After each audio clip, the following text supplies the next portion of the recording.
Welcome back. Now you can delete products from a particular page. And you can do that by going to this area. You can click on top of the product. And what you can do is you can click this delete button. That will delete this product from this particular page within the offer. You can then delete the page from the offer. And you can do that by going to this area. You can then click on the page setup. And you can then click on the delete button to delete the page from the offer. You can also delete a specific offer. And to do that, you're going to go to your offer page. You're then going to go to edit the offer. You're then going to go to your offer settings.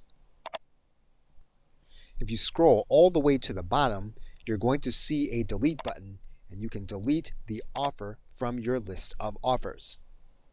Now, as of the recording of this video, there is no way to delete a product at the product level. However, if a product is no longer part of a specific offer, it will not be able to be sold or promoted. Okay, so with that, thanks, and I will see you in another video.